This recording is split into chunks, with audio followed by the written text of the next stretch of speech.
جس مسلمان نے کسی مسلمان کو کپڑا پہنایا جبکہ وہ ننگا تھا، یعنی اس کے پاس پہننے کے لیے کپڑے نہیں تھے، تو اللہ اسے جنت کے سبز کپڑے پہنائے گا۔ ہم یہ سمجھتے ہیں کہ ننگے کو کپڑے پہنا کر، توجہ چاہوں گا جملے پر، آج کے بعد اپنی سوچ درست کر لو، ہم یہ سمجھتے ہیں کسی ننگے کو کپڑے پہنا کر ہم نے اس پر احسان کیا، نہیں نہیں، اس ننگے کا ہم پر احسان کہ اس نے ہمارا کپڑا قبول کر لیا، جس کے عوض پہ اللہ ہمیں جنت کا لباس عطا فرمائے گا۔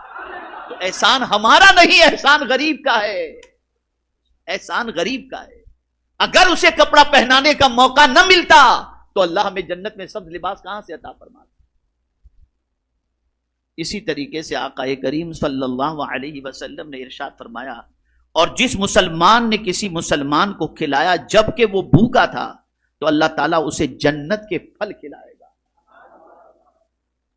اور جس مسلمان نے کسی مسلمان کو پانی پلایا جبکہ وہ پیاسا تھا تو اللہ تعالیٰ اسے جنت کی مہر بند شراب پلائے گا، یعنی ایسی شراب جو سیل پیک ہوگی، اللہ تعالیٰ پانی پلانے والے کو جنت کی شراب پلائے گا۔ جنت کی شراب یا آج جیسی شراب جو ملتی ہے، آپ اس تصور میں مت جائیے گا، یہاں کی شراب پینے والا بہک جاتا ہے، وہاں بہکتا نہیں ہے، وہ شرابن طہورا ہے، پاک شراب قرآن کہتا ہے، پاک شراب۔ اے رسول اعظم صلی اللہ تعالی علیہ وسلم کے دیوانوں، مزید سماعت فرمائیں۔ حضرت عبید اللہ ابن عبداللہ نے حضرت ابو ہریرہ رضی اللہ تعالیٰ عنہ کو فرماتے ہوئے سنا، یہ بھی بخاری شریف کی حدیث ہے، ایک تاجر لوگوں کو قرض دیا کرتا تھا، جب کسی تنگ دست کو دیکھتا تو اپنے نوکروں سے کہہ دیتا کہ اس سے درگزر کر جاؤ، یعنی کسی کو قرض دیا، اب وہ قرض لینے والا جس پر قرض ہے، جو مقروض ہے، وہ گزرتا، تو وہ تاجر جس نے قرض دیا تھا نا، وہ اپنے نوکروں سے کہتا ہے اس کو سختی مت کرنا، جانے دو، لینے جا دو، اس کو درگزر کرو، تھوڑا سا لیٹ گو کرو۔ یعنی کیا ہوتا ہے، چائے سے زیادہ پیالے گرم ہوتے ہیں نا، چائے سے زیادہ پیالے گرم ہوتے ہیں۔ سیٹ پوچھنے کے طرف، ابھی تک پیسے نہیں دیا تو نے، کہاں جا رہا ہے، تاکہ سیٹ خوش ہو جائے۔ لیکن وہ تاجر کتنا عقل مند تھا، تاجر اپنے نوکر سے کہہ رہا ہے کہ جس کو ہم نے قرض دیا ہے وہ اگر گزرے تو اس کو نظر انداز کرو، یعنی پکڑنا نہیں، سختی مت کرنا، یہ نہیں۔ شاید کہ اللہ تعالیٰ بھی ہم سے آخرت میں درگزر فرمائے۔ چنانچہ اللہ تعالیٰ نے اس کے مرنے کے بعد اس کو بخش دیا۔ ذرا سوچو آپ، یہ سب سیکھنے کی ضرورت ہے۔ یہ کباڑا جو آج پوری دنیا میں مسلمانوں کے درمیان ہے نا، اس کی وجہ یہ چیز ہم نے نہیں سیکھی۔ آج ہم کتنے مسلمانوں کو راحت دیتے، نہیں دیتے، کس نے پریشان حالوں کی پریشانی دور کرتے، نہیں کرتے، اور پریشانی میں اور مصیبتوں میں گرفتار کرنے کی کوشش کرتے ہیں۔ ہم پریشان نہیں رہیں گے تو کیا ہوگا؟ ذرا دیکھو مسلمانوں کی پریشانی کو دور کرنے کے فائدے کو۔ آئیے ایک حدیث شریف سناؤ۔ ایک صحابی کے وصال کے بعد کسی نے ان کو دیکھا کہ جنت میں ٹہل رہے ہیں، پوچھا ان سے کہ کس عمل نے آپ کو جنت میں داخل کر دیا؟ انہوں نے فرمایا کہ ایسا تھا کہ لوگ نماز کے لیے ایک راستے سے جاتے تھے، وہاں ایک کانٹے دار درخت تھا، وہ کانٹے دار درخت کی وجہ سے آنے جانے والوں کو تکلیف پہنچتی تھی، ان کا کپڑا اس کانٹے دار درخت سے الجھ جاتا تھا، تو مسلمانوں کو تکلیف نہ ہو، میں نے یہ تکلیف دینے والے کانٹے دار درخت کو وہاں سے ہٹا دیا، بس میرے اللہ کو یہی ادا پسند آ گئی، اور اس وجہ سے اللہ نے مجھے بخش دیا۔ یہاں تو کانٹے بچھائے جاتے، ہٹائے نہیں جاتے، کانٹے بچھائے جاتے۔ میرے پیارے آقا صلی اللہ تعالی علیہ وسلم کے پیارے دیوانوں، حضرت عبداللہ ابن عباس رضی اللہ تعالی عنہما مسجد نبوی شریف میں ماہ رمضان المبارک میں اعتکاف کے اندر تھے۔ ایک پریشان حال آیا، آ کر کے حضور صلی اللہ علیہ وسلم کے مزار اقدس کی طرف اشارہ کیا، اور اشارہ کر کے کہتا ہے، اے ابن عم رسول اللہ، اے رسول اللہ صلی اللہ علیہ وسلم کے چچا کے بیٹے، میں سرکار کو گواہ بنا کر کہتا ہوں، میں چند دنوں سے بھوکا ہوں اور قرض کے بوجھ تلے دبا ہوا ہوں۔ اس زمانے میں جھوٹ بھی تو نہیں بولتے تھے نا، مسئلہ تو یہ ہے، آج تو ڈپلیکیٹ بھی اتنے ہیں کہ جس کی کوئی انتہا نہیں، اللہ ماشاء اللہ۔ جیسے انہوں نے کہا تھے اعتکاف کے اندر، وہ بھی رمضان المبارک کا سنت اعتکاف. اٹھے، جوتے لیے، مسجد سے باہر نکلنے لگے تو اس سائل نے کہا حضور بلا ضرورت شرعی مسجد سے نکلنے سے اعتکاف ٹوٹ جاتا ہے، حضور آپ نکلیں گے تو اعتکاف ٹوٹ جائے گا. اب جواب سنیے. ارشاد فرماتے تیرا کہنا اپنی جگہ بالکل صحیح ہے، لیکن میں نے میرے نبی صلی اللہ علیہ وسلم سے سنا ہے کہ جو شخص کسی مسلمان کی تکلیف کو دور کرنے کے لیے چند قدم چلا، اس کا میری مسجد میں 2 مہینے تک اعتکاف کرنے سے بہتر ہے. یہ ہے. وہ لوگ ذرا سوچیں جو مسلمانوں کو تکلیف پہنچاتے ہیں،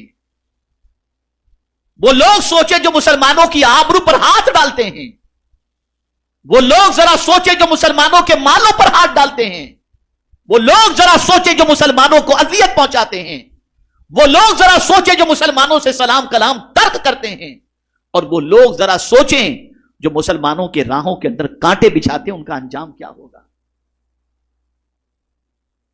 اب یہاں تک عرض کرنے کے بعد اب میں آپ سے جو گزارش کرنا چاہوں گا، اور بھی بہت ساری حدیثیں میری نگاہوں کے سامنے ہیں، لیکن اتنا وقت نہیں کہ میں ان احادیث کو آپ کے سامنے پیش کروں. دماغ اور سوچ کو سنوارنے کے لیے اتنی احادیث پر بھی اگر آپ نے اور ہم نے عمل کیا تو یہ کافی ہے. اب یہ احادیث بیان کرنے کی وجہ کیا ہے؟ 1500 سالہ آقائے کریم صلی اللہ علیہ وسلم کے میلاد منانے کا پوری دنیا کے اندر ایک عظیم جذبہ پایا جا رہا ہے. بہت اچھا ہے، اور میں بتاؤں گا انشاءاللہ زندگی رہی تو کہ جشن عید میلاد النبی صلی اللہ علیہ وسلم منانا اور اس میں خوشیوں کا اظہار کرنا یہ قرآن سے ثابت ہے. بتاؤں گا میں انشاءاللہ. لیکن آج مجھے بتانا ہے کہ آپ جشن عید میلاد النبی صلی اللہ علیہ وسلم کس طرح مناؤ. سرکار صلی اللہ علیہ وسلم جب فرش گیتی پر تشریف لائے، ولادت ہوئی، تو ابو لہب نے سویبہ کو آزاد کیا. ابو لہب کون تھا؟ حضور کا چچا. اسے اطلاع دی گئی کہ تمہارے بھائی عبداللہ کے گھر محمد نام کے بیٹے کا جنم ہوا ہے. ابو لہب نے جس لونڈی نے خبر دی تھی اسے آزاد کر دیا. ابو لہب کے مرنے کے بعد حضرت عباس رضی اللہ تعالیٰ عنہ نے خواب میں دیکھا ابو لہب کو، جس کی مذمت میں اتنا بڑا وہ کافر تھا جس کی کوئی انتہا نہیں تھا، حضور کا چچا، لیکن اتنا بڑا کافر تھا کہ اس کی مذمت میں پوری سورت قرآن شریف میں نازل ہوئی. لیکن ابو لہب کے بھائی حضرت عباس رضی اللہ تعالیٰ عنہ نے جب خواب میں دیکھا تو ابو لہب کو برے حال میں دیکھا. پوچھا کیا حال ہے؟ کہا تم لوگوں سے بکھر کر جدا ہو کر کوئی اچھی حالت میں نہیں، البتہ مجھے پیر کے دن عذاب کے اندر راحت دی جاتی ہے، اس لیے کہ محمد کی خوشی میں میں نے سویبہ کو آزاد کر دیا.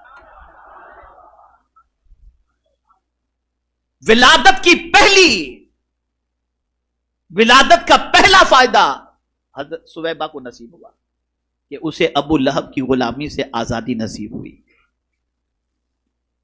یہاں سے یہ بات سمجھ میں آئی کہ ہم بھی حضور صلی اللہ علیہ وسلم کی میلاد پاک اس طریقے سے منائیں کہ مسلمانوں کے اندر جو قرض میں ڈوبے ہوئے ہیں ان میں سے جتنوں کا قرض ہم ادا کر کے ان کو آزاد کر سکتے ہیں وہ آزاد کرائیں.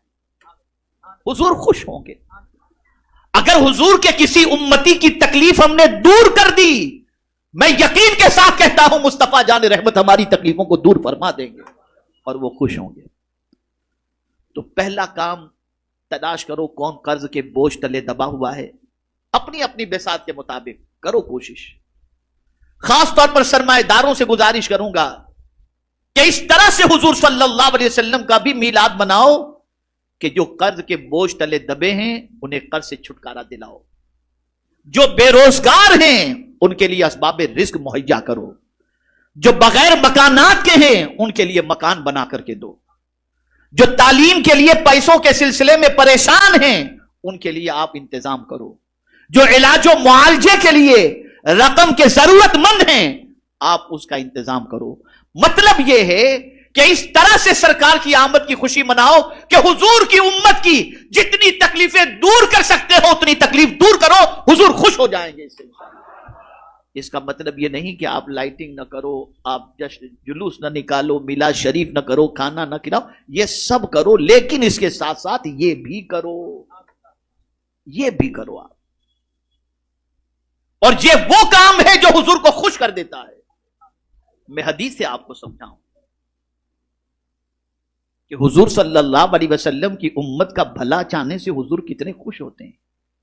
حضرت جبریل امین علیہ الصلاۃ والتسلیم شب معراج سدرۃ المنتہا پر رک گئے.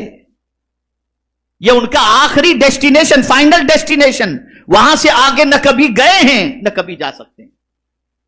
سرکار نے فرمایا حل لک حاجۃ یا جبریل, اے جبریل کوئی تیری کوئی تمنا ہے تو بیان کر.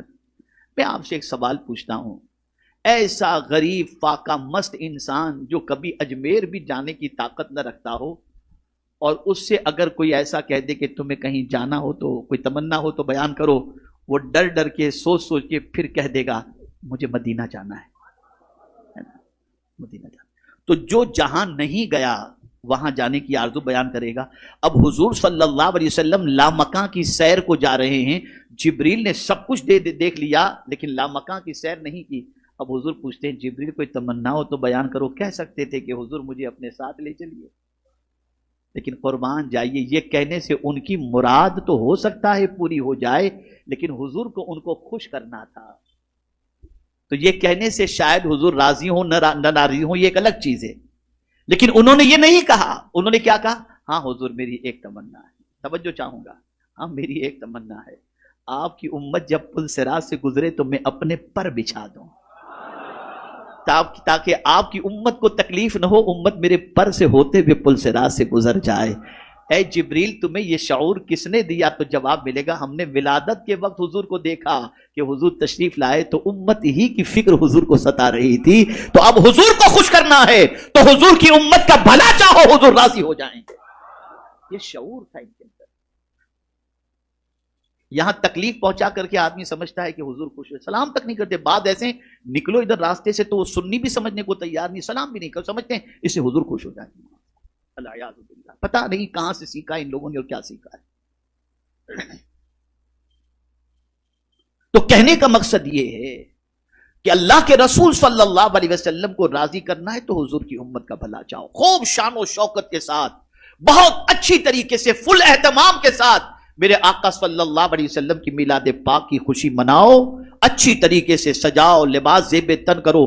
لیکن اللہ نے بے پناہ دولت دی ہے تو میری گزارش ہے غریبوں کو غربت سے چھٹکارا دلاؤ, مقروض کو قرض سے چھٹکارا دلاؤ, بغیر تعلیم کی زندگی گزارنے والوں کے لیے تعلیم کا انتظام کرو, علاج و معالجے کے لیے پریشان لوگوں کے لیے علاج و معالجے کا انتظام کرو. نیت ایک ہی رکھو, حضور آپ راضی ہو جائیں, آپ راضی.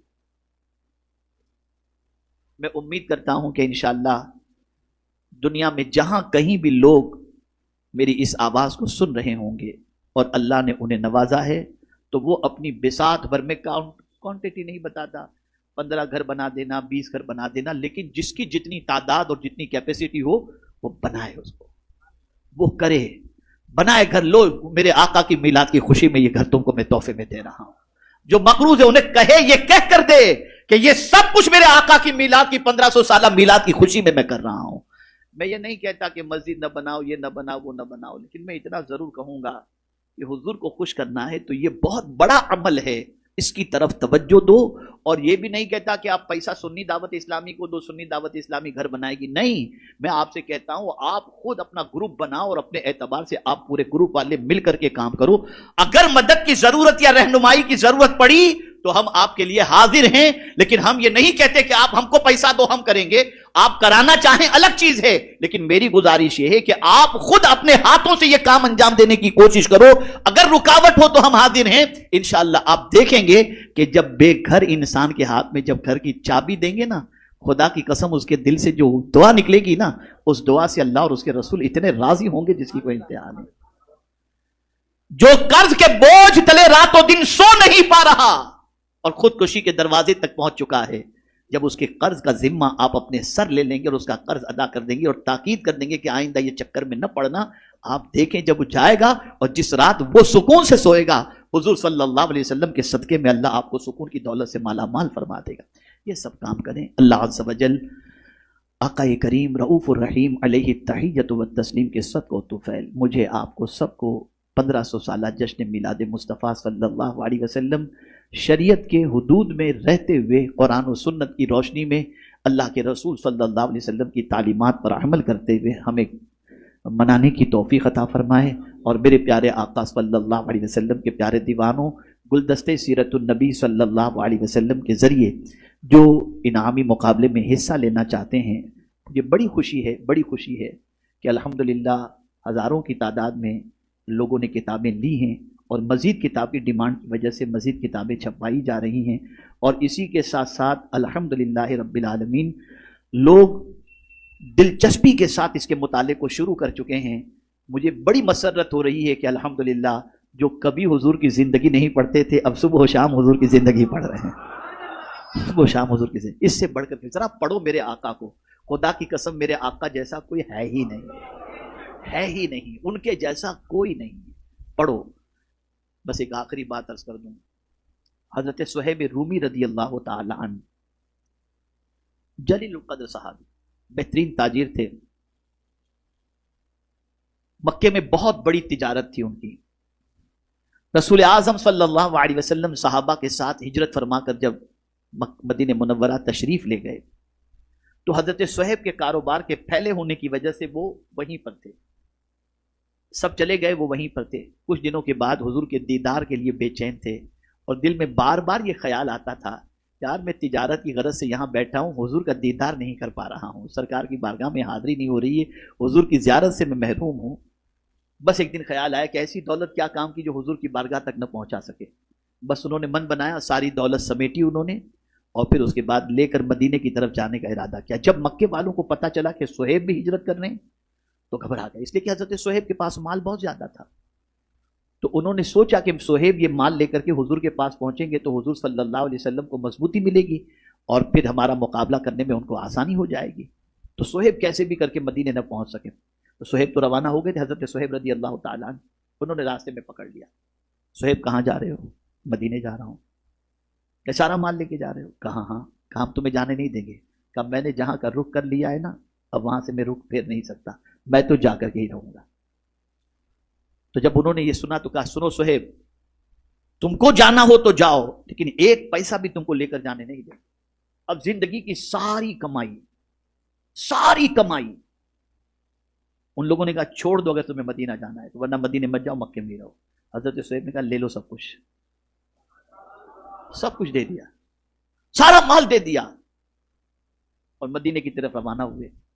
سرکار صلی اللہ علیہ وسلم نے دور سے کسی سواری کی وجہ سے گرد و غبار کو اٹھتے ہوئے دیکھا، آتے ہوئے دیکھا، تو سرکار نے دیکھا کہ حضرت صہیب تشریف لا رہے ہیں، تو سرکار کا تاریخی جملہ تھا ربحا یا صہیب، ربحا یا صہیب، ربحا یا صہیب۔ اے صہیب تم نے بہت نفع کمایا، اے صہیب تم نے بہت نفع کمایا، اے صہیب تم نے بہت نفع کمایا۔ کیا مطلب؟ میرے دیدار کی خاطر تم نے اپنا سارا مال قربان کر کے تم گھاٹے میں نہیں، تم نے بہت نفع کمایا ہے، بہت نفع۔ خدا کی قسم پڑھو یہ سب چیزیں، تب پتہ چلے گا کہ حضور کیا ہیں۔ پڑھو، بے انتہا محبت کرو میرے آقا صلی اللہ علیہ وسلم سے، ان سے بہتر کوئی ہے ہی نہیں۔ وہ تو ایسے ہیں کہ امتی کے پیر میں کانٹا بھی چبھ جائے تو وہ بے چین ہو جاتے ہیں۔ تو میرے پیارے آقا صلی اللہ علیہ وسلم کے پیارے دیوانوں، ہم نے یہ پروگرام کمپٹیشن کا رکھا ہی اس لیے تاکہ لوگ زیادہ سے زیادہ حضور کو پڑھیں۔ مجھے آج ایک قطر سے فون آیا، میسج آیا کہ میں رہنے والا اندھیری کا ہوں، لیکن آپ نے کنڈیشن رکھی ہے کہ بامبے ہی اور قرب و جوار کے، لیکن میں ہوں اندھیری ہی کا رہنے والا، اب یہاں کسی کام سے آیا ہوا ہوں، تو کیا میں اس میں پارٹیسپیٹ ہو سکتا ہوں؟ اس لیے کہ میں نے کتاب تو منگوا لی ہے۔ مجھے اتنی خوشی ہوئی کہ اس کتاب کو پڑھ کر کے پارٹیسپیٹ ہونے کے لیے آدمی کہاں کہاں سے رابطہ کر رہے ہیں۔ تو اب آپ مجھے بتائیے، جتنے لوگ حضور صلی اللہ علیہ وسلم کی حیات طیبہ پڑھیں گے اور آقا کے بارے میں پڑھ کر آقا کی محبت کا چراغ ان کے سینے میں روشن ہو جائے گا، میرے آقا کتنے خوش ہو جائیں گے۔ اللہ تعالیٰ اس کمپٹیشن کو کامیاب بھی فرمائے اور شریک ہونے والے اور حصہ لینے والوں کو اللہ دارین کی سعادتوں سے مالا مال فرمائے۔ ہم نے لوگوں کے ذوق و شوق کو دیکھتے ہوئے ایکسٹینڈ کر دیا ہے رجسٹریشن کی ڈیٹ کو 10